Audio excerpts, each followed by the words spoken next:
Good afternoon. It's a pleasure talking with everyone today. I am particularly excited about having the opportunity to address this issue. It comes from some requests we had a couple of years ago. Started getting calls, especially as prescription opiates became more common across the country. We saw more and more babies going through withdrawal and ending up in the neonatal ICU, or NICU as it's known. And started getting calls from folks asking about literature or information on how to address the needs of the postpartum woman who has a baby going through drug withdrawal in the neonatal ICU. We began working on that at that time, but if you look in the literature, there is really nothing that's been put together on this topic. And so that's why we've chosen this topic for the webinar series. Now, before we get into specific NICU issues, I think we need to step back and understand the background of the women and how this background affects their perception of the neonatal ICU. And there are 6 factors in particular that I just want to review very quickly. Number 1, women with histories of substance abuse, and this is regardless of socioeconomic status, but women with a history of substance abuse often come from a negative heritage, that is, a family history that is replete with isolation, substance abuse, and perhaps violence in their backgrounds. There have been some studies that have shown that if you look at a population of women who have children with fetal alcohol syndrome, 30% of those women themselves have fetal alcohol syndrome. And so what you can see is many of the women that you're working with have been affected by their own prenatal exposure to alcohol and drugs. Secondly, many of the women express significant emotional instability. And we have found that this mainly comes from significant backgrounds of violence in their lives. About 50% of women with histories of substance abuse in our studies, 50% of those women have evidence of domestic violence during the current pregnancy. Number 3, lack of social support. Many of the women grew up isolated from their parents, very little support systems, and any child who has poor support systems growing up is going to grow into an adult who has very little social support. And one of the key questions you can ask any woman who's pregnant that will indicate risk is a very simple question: who's going to help you with your baby? And if a woman can't name at least 3 people who are going to help her with her baby, you know that she is at high risk for abuse and neglect. The next factor is cognitive functioning. Now, this is more than just IQ. In some of our studies, we have shown that in a population of matched women, that is our control group, average IQ is 89. Whereas among women, again, matched for all factors except they're in our treatment program, they have histories of substance abuse, their IQ's average is 81. And so you can see, although that's not a statistically significant difference, there is a lower level of global cognitive functioning, which is consistent with histories of substance abuse. But that's not really what we're talking about. What we're really getting at more is the way women use information. And those of you that have been with me in discussions of children prenatally exposed to alcohol and drugs, that same information applies to their mothers. And so I want to review that just very quickly. I like to think of, when I evaluate either the mothers or the fathers or the children, I look at brain functioning from a perspective of information processing. That is, how the individual takes information in and uses it. And there are 4 steps to information processing. The first is input, how you bring information into the brain. Integration, how you organize and interpret that information. Memory, how you store the information for later use. And then output, how you use the information to guide your behavior, your language, etc. Now let me give you just a very easy example. You're walking along the street and you come to a corner. And the first thing you do, of course, is look left to see if any cars are coming. And you look left and you see a truck coming. The part of the brain you see with is where visual information inserts in the back of the brain, the visual cortex. For that information to get from the back of the brain to the front of the brain, it has to move along a pathway through the center of the brain to get to the prefrontal cortex. And that's where you decide how you're going to respond or use the information. So the vision of the truck flashes forward to the prefrontal cortex and fires off dopamine. And dopamine is the regulatory center of the brain. The dopamine fires off and tells you to stop walking. That's called motor regulation. So for information to move from the back of the brain to the front of the brain, it has to go through the center of the brain, and it relies on dopamine firing off to tell you how to respond. Now, this is an MRI of a normal brain, and we're looking across the brain here. And I'll point out two areas of particular interest. One is the cortex, that's the shell of the brain on the outside, and you can see all the curves and folds. And at the very front part of that is where the prefrontal cortex containing dopamine is located. And then the other important structure that's showing here is the corpus callosum. And that's the white structure stretching from the front toward the back of the brain. Now, what I'm showing you here are MRIs of an adult woman. And the two MRIs on the left, top and bottom, are a normal adult woman. And on the right side, top and bottom, are an alcoholic woman. Now, the two MRIs at the top of the screen are similar cuts through the brain. So now we're looking on the left at a normal MRI, and on the right top is the MRI of a woman with a history of alcoholism. And what you can immediately see is that the holes, that is the ventricles in the middle of the brain, are much larger for the woman with a history of alcoholism because alcohol kills brain cells. And as brain cells die, the ventricles begin to expand. And this has the greatest impact on global cognitive functioning. Now, the two bottom MRIs, left and right, again, are the same cuts, but on the left is the normal woman, on the right, the woman with a history of alcoholism. And what I want you to look at is look at the ventricles. You can see the holes in the middle, and just above the ventricles, look at that arch. It looks like an inverted bridge, actually, or maybe even a U. And you can see that arch, and what that is the corpus callosum. Now, the job of the corpus callosum is to connect right and left sides of the brain. So information must travel across the corpus callosum for it to move up into the prefrontal cortex for you to appropriately use the information that you've gathered. Now, if you look at the left and right, you see on the left the normal, but look at the right, and what you see here is not only are the ventricles expanded, but look at the corpus callosum, that U shape right above the ventricles, and you can see how thinned out it is. And in fact, this is called thinning of the corpus callosum. Now, the question is, what clinical implications does that have? Well, let's just take, for an example, you're a nurse in a neonatal ICU, or you're a social worker in the neonatal ICU, and you say to your client, let's meet at 4 o'clock on Thursday to visit your baby. Client says fine. She puts down in her notebook, that she's going to meet you at 4 o'clock. Thursday, 4 o'clock comes. Where is she? 4:15, 4:30. She strolls in at 4:45. Now you look at your watch and you say, what time is it? And she says, oh, it's 4:45. And you say, what time was our appointment? She says 4 o'clock. Now what's happened here?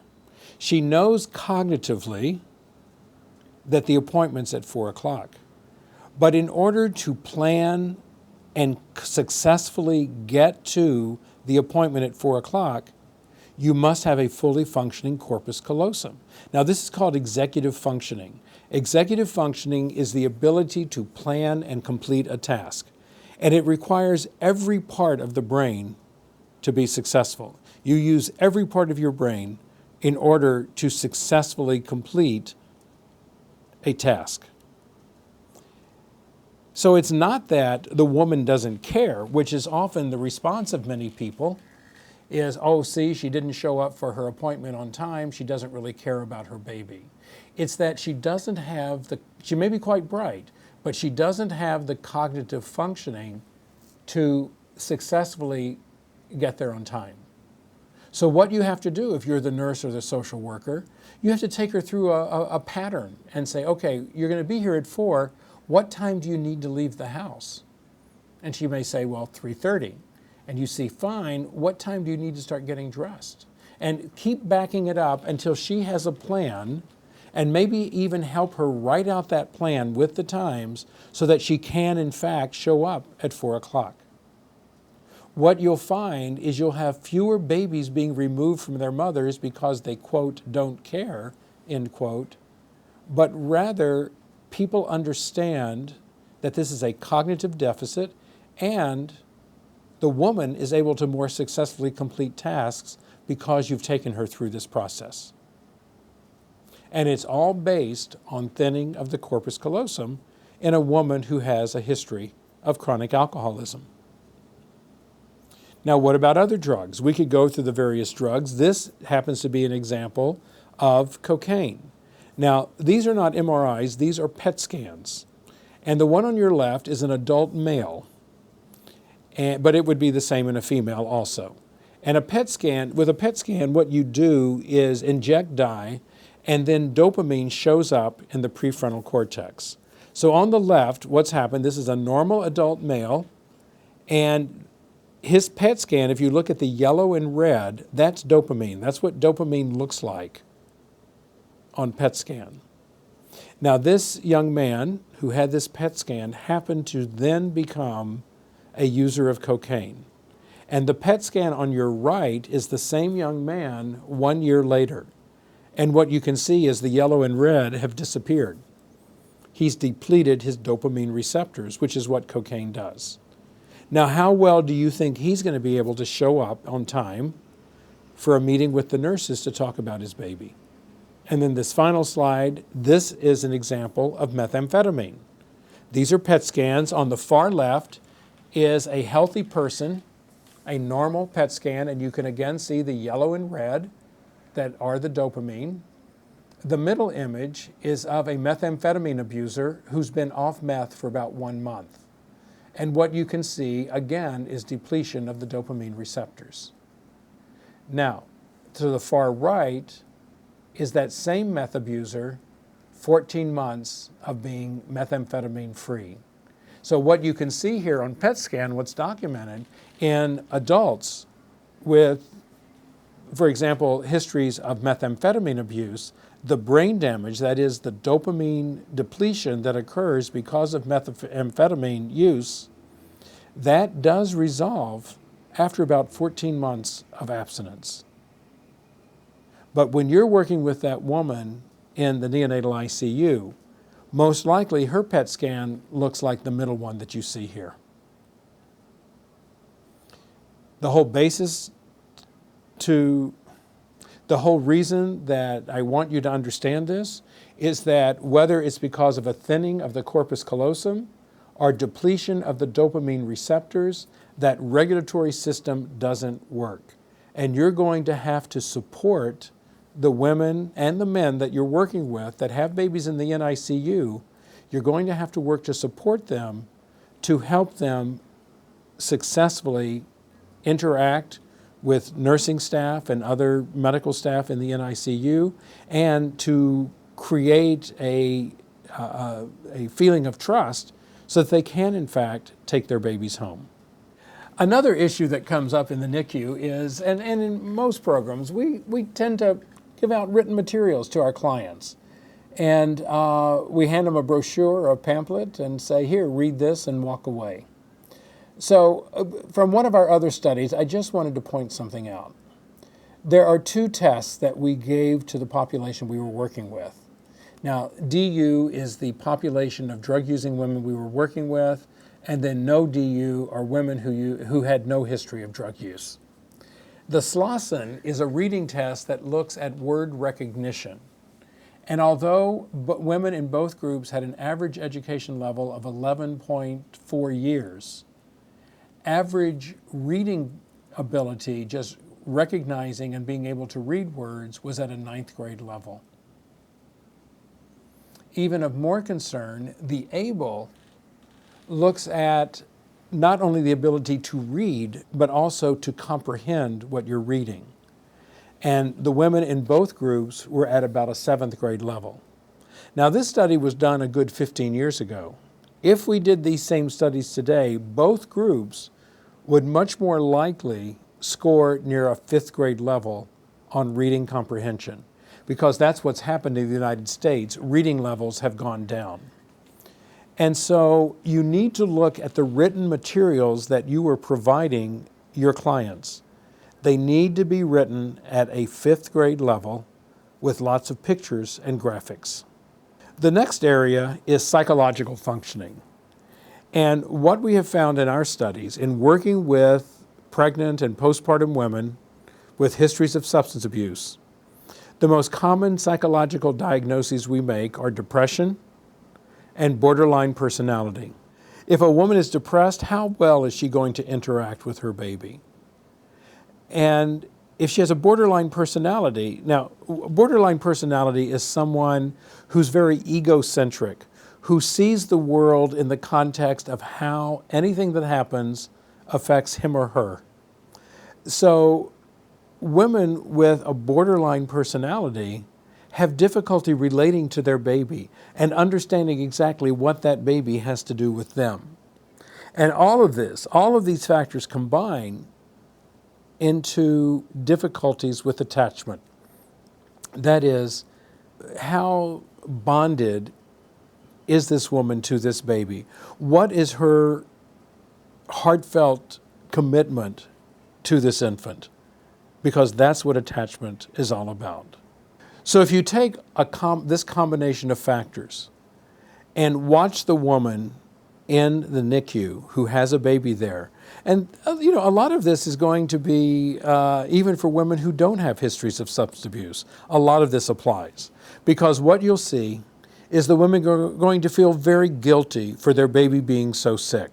And especially a woman who has a history of substance abuse, she's going to be feeling guilty about what she did during the pregnancy to cause this baby to have so many problems. She's also going to feel shame. And it's very important as you work with your clients to differentiate. Remember, feeling guilty is all about feeling bad about things you've done. Feeling shame is feeling bad about who you are. And both of those issues have to be addressed. The women are going to be fearful for what's going to happen to their baby, and they're going to be fearful about what's going to happen to them. Is their baby going to be taken away from them because of what they did during pregnancy? There's isolation. We talked about social isolation before, but it's very important in that many of these women will show up all alone and be standing there in the middle of the nursery with no support system. And often, even if they show up with their own mother or their own partner, the relationship isn't strong enough to really support the woman. And finally, guilt, shame, fear, isolation translate into anger. So it is not uncommon for these women to express anger, take it out on the nurses, the doctors, and get kicked out of the NICU and not be allowed to see their child. And it's going to take someone advocating for them and helping them to understand what is expected of them in the nursery, and also helping them respond appropriately. You cannot send one of these women into a NICU by themselves and expect them to survive the experience. Now, as the woman walks into the NICU, she's going to be hit with sensory overload. If any of you have ever been in a NICU, you know that there are sounds and visual stimuli just flashing all over the place. And so I want to take you through And you can use this list, keep this list in front of you when you're working with women before they go into the NICU. Take them through and explain all these things to them of what they're going to see. Now, the first thing they'll notice is the beeping sound, which is the heart monitors. And the monitors usually sit above the NICU crib, and they're flashing constantly the heart rate, the blood pressure, the respiratory rate of the baby, as well as the oxygen saturation. And normally you should have 98 to 100% oxygenation, but many of these babies, because they're born prematurely or they have lung damage, many of these babies have very poor oxygen saturation, may get down into the 70s or 80s. And so they require oxygen to be fed to them either by mask or by a hood, or sometimes even have to be intubated. But the monitors are just that. They are monitoring the vital signs of the infant. Phototherapy lights, especially if babies are born prematurely, which is not unusual in substance-exposed infants. One particular problem the infants can have is a high bilirubin. And when a bilirubin, which is a chemical in the body, when it gets too high in an infant, it can cause severe brain damage. And the simplest treatment for it is to put the child under ultraviolet lights. And so you'll see some of the babies are under a bank of lights that are shining constantly on the baby. They're also, and this will be very scary for the women, they're also intravenous lines.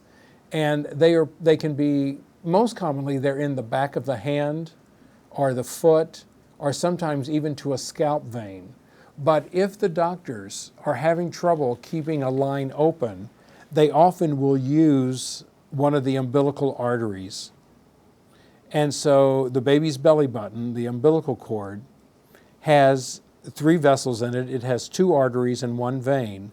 And the doctors will feed a tube into one of the arteries, and that's how the baby is fed his fluids, as well as the minerals and any blood he might need. So most commonly, if at all possible, the intravenous lines are put into the back of the hands, the scalp, the back of the foot, but you will sometimes see them in an umbilical artery. And that can be very disturbing for a new parent.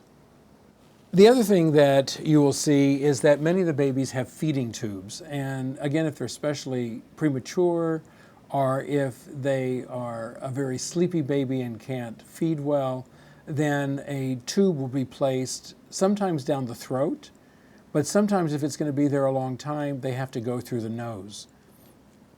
And it feeds down into the stomach.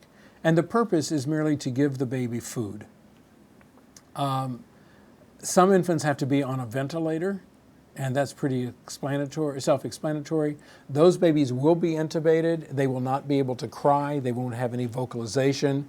And again, that's something that can be pretty scary for a lot of the moms we work with.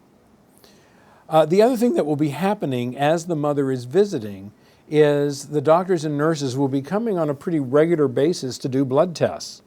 And the main things they're going to be looking for are anemia, as well as electrolyte balance. And the reason they have to do that is when a baby is not feeding and is getting his fluids just by IV, you have to make sure that you're maintaining an appropriate balance of all the different electrolytes, things like sodium, potassium, and so that's measured on a pretty regular basis. In addition, infection rates are very high in sick newborns. And so there may be blood cultures done every once in a while also. Now, whenever possible, they will draw these tests out of the existing intravenous or umbilical artery line. But if that's not in place, or if it's too small to do, then they will have to stick the baby with a needle to collect the blood. In addition, there are some tests that can be done just by a heel stick, that is, sticking the baby's heel and collecting the blood from the heel. Now, let me just say, I mention all of these things because these are very common, and what people who work in a NICU take all of this for granted. Doing heel sticks on a baby is just something you do. But it can be very disturbing for a new parent. And it's much better for them to understand and realize this ahead of time than waiting until they're in the nursery and see these things happening. Some of the common complications we see in babies who have been born exposed to drugs and alcohol are, first of all, low birth weight infants. These infants have very poor growth. They will look very small and skinny. A lot of them have feeding problems. They just don't have the energy to suck and swallow, and they have breathing problems, and so they can show some significant respiratory distress. In addition, babies who are exposed especially to opiates will go through a true abstinence, and it looks just like an adult going through withdrawal. Now that's for opiates. Babies exposed to any other substances besides the opiates, those babies do not go through abstinence, but they have neurobehavioral difficulties. Now, whether it's abstinence or neurobehavior, most of it will look the same to the women you're working with. The baby will be irritable, jittery, may be very tight in drawing his arms and legs up. He may even have a high-pitched cry. But those are the direct effects of the drug exposure on the infant. Some babies may be seriously enough affected to also have seizures. And if they do, they're usually put on a seizure medication. I mentioned infections before, and especially blood infections and spinal infections. So when a baby is suspected of having an infection, the doctors will do what's called a septic workup, in which they will do a blood count, a blood culture, and a spinal tap, the purpose of which is to see if there's any infection in the spinal fluid. And finally, some of these drugs, things like alcohol, methamphetamine, have higher rates of heart problems in the infants. And so some of them may have to have special workups for heart problems, and this would include x-rays, EKGs, ultrasound of the heart, etc. Now, the procedures we've talked about, but this is specifically some of the procedures. First thing is the neonatal abstinence scale. Neonatal abstinence syndrome is the term given for babies going through withdrawal from opiate drugs. And there is a scale developed that scores the baby and tells the doctors and nurses how severe the withdrawal is. So you will often see that scoring sheet kept at the side of the bed. I mentioned the blood tests that babies often get, the phototherapy, and the septic workup. Now, who are the personnel? This is where it gets really confusing because you'll find it's difficult to pin down any one person who knows everything about any one baby. And this is a problem in NICUs. And again, your role as an advocate is going to be important here. But who are some of the people you'll see? First of all, there are the neonatologists. Now, the neonatologists are physicians who mainly are boarded in pediatrics, and then beyond their pediatrics training also did 3 to 4 extra years specifically addressing newborn medicine. So these are highly specialized physicians who work specifically with newborns, and mostly those in the neonatal ICU. And in general, they're the ones ultimately in charge of any baby's case. There are other specialists that will be called in, cardiologists who examine the heart, neurologists who will look at the baby's neurological status, nephrologists who look at kidneys and kidney function, and then infectious disease specialists who help address things like meningitis, sepsis, etc. Below the neonatologists and the specialists that come in, the other physician group is comprised of interns and residents. Now, these are physicians who are in training and actually are responsible for the day-to-day care. They're the people, they're the doctors who are at the baby's bedside on an almost constant basis. There are the nurses, and the nurses are really the ones who run the nursery. And they probably are the ones who can give you the best information most frequently. Respiratory therapists will come and go, but if the baby is having breathing problems, they are there to do respiratory therapy, to manage the respirators, and to make sure oxygenation levels stay stable.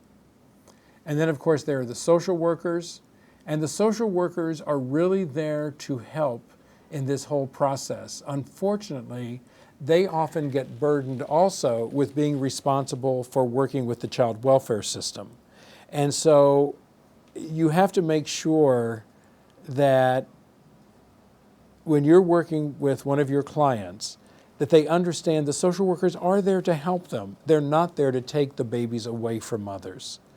But unfortunately, when child welfare gets involved, this is something, especially for a baby in the NICU, this is something that happens not infrequently. And then, of course, there are the chaplains. So these are the major people you will see in a neonatal ICU. And as I said, it can get pretty confusing. All of this can lead into some difficulties for the mother. If you think about, put yourself in her place. Here's a woman with often a poor family background, little support system, maybe some co-occurring mental health disorders along with her history of addiction, and now she's being faced with a baby who is sick from her perception because of what she did. And then she's coming in and we're saying, okay, now you're going to be a mother and you're going to take care of this child. The most important thing we can do is help develop a healthy relationship between the woman and her baby. And in order to do that, I think you need to understand how that relationship can be expressed. And so what I'm going to show you here is some research we did several years ago about parenting attitudes and how the mother-child relationship develops in women who have been using alcohol or drugs during pregnancy. Now, for this, we use an instrument called the Mother-Child Relationship Evaluation. This is a research instrument. It is not something that you would be able to do in your clinical situation. But I want to show you what we learned from doing these evaluations. There are 4 attitudes that we see emerge in many of these women: acceptance, overprotection, overindulgence, and rejection. Now, acceptance, and that's where we want the women to get, is at a point that even though their child may be on a ventilator, even though their child may be showing significant health problems, we want her to get to the point that she sees that child as an individual, as a real person. She has respect for that child, and she has a growing attachment to the child. Overprotection is when, just as it says, the woman becomes overprotective.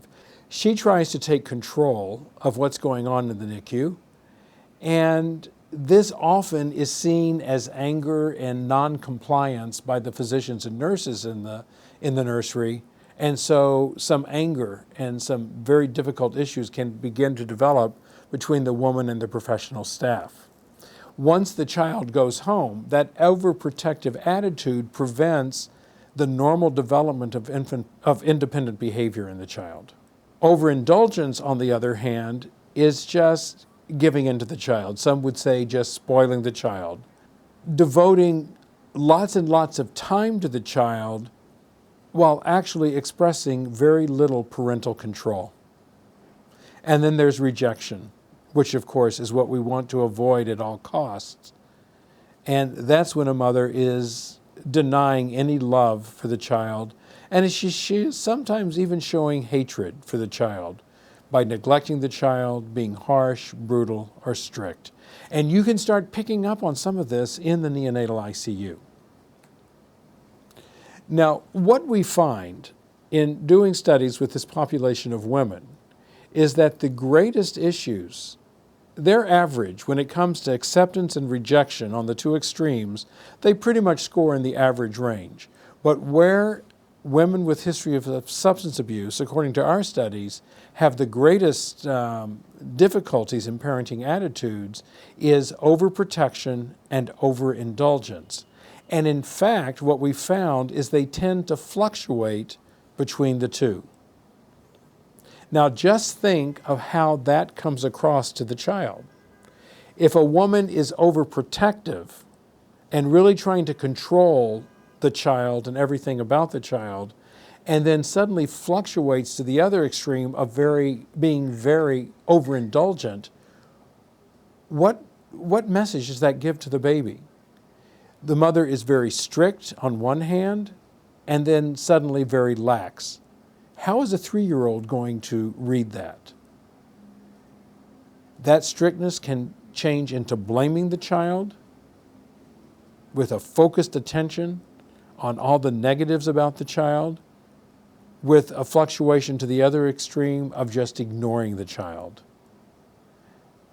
And that translates into punishing the child or just spoiling the child.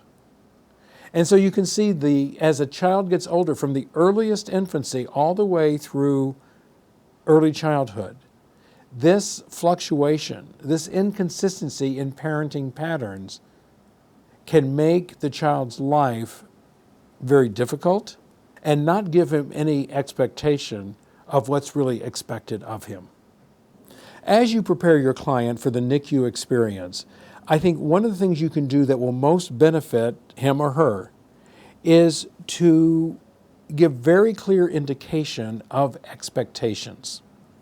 First of all, it is expected that parents will be quiet and calm in the nursery, will be respectful of the professionals working in the nursery, but at the same time, a very strong advocate for the baby. And that's one of the things you're going to need to work with your moms, is how to advocate without insulting. They should know that everyone is expected to wash and follow sterile procedures and to gown in the nursery. Now, this is changing across the nation, and there are many nurseries now that do not require such strict washing, sterile procedures, and gowning. But be sure you understand what's expected before you take the client in there, so you can prepare her. Before you go in, you're going to explain all the machines and procedures, and use the information I've given you in this webinar as a checklist to make sure you've covered everything. Advocate for information in the nursery with her. And the best way to do this, find one nurse on each shift that will talk with you and explain everything. You know, nurses operate in 3 shifts, so you're going to need to find one nurse on each shift that will be available to you. You're also going to have to advocate for the nurses ahead of time so that they show respect to your client. And then the other thing is, encourage breastfeeding. And we did a webinar a couple of months ago on breastfeeding by women with histories of substance abuse, and I hope you'll go back and review that information. But we do want to encourage breastfeeding in this population. Bottom line, it's all about relationships. Relationships in the nursery, but more importantly, relationships between the mother and child once they go home. And so what can you do to promote the relationship between the mother and child while the child is in the NICU? And there are several steps you can take. Number one, ask the nurses to schedule feeding and care to coincide with your client's visits, so then the mother can provide the care. Now, this is going to take some planning, and it's also going to take some work on your part to make sure mother shows up on time. Because if the nurses schedule a feeding for the baby, it pretty much needs to go on time to keep the baby from getting hypoglycemic or having difficulties because he hasn't been fed. Also, many of the babies in the NICU can still, even though they're attached to wires or tubes, can still be held in kangaroo care. And that's where the mother literally is wearing a pouch or a sling, and she's walking around and holding the baby constantly. And best of all, skin-to-skin contact. Now, that's sometimes a little more difficult in the neonatal ICU, but if there are any opportunities to promote skin-to-skin contact, it does enhance attachment. And nothing better than breastfeeding, as I mentioned. Also, encourage the women, not only in the NICU, but once they take the babies home, encourage them to talk and sing with the baby. And my favorite book happens to be Goodnight Moon. So maybe have a copy of Goodnight Moon. It comes in English and Spanish. Have it available, keep it on you, so that when the mother is there, you can give her a book to read to the baby. And just learning to hear her voice and respond to it is going to be a significant factor in promoting the baby's attachment to the mother. And then, I keep saying mother and I keep saying her and she, but don't forget the fathers and the grandparents. And so if you can do any of these things with the father or the grandparents, then try that also. Because the more attachment, the more bonding, the more of a strong relationship you can build between the baby and family members, the safer that baby will be long term, and the better outcomes, both medically and emotionally, for the infant and the family. Now, I hope this information has been helpful to you. It builds on a lot of the previous information we've talked about in other webinars, and so you might want to go back and review some of that. But certainly, if you have other questions or need further information, you can go to our website, ntiupstream.com, and also contact us. If you have further questions for me, you can contact me through the website. Thank you very much.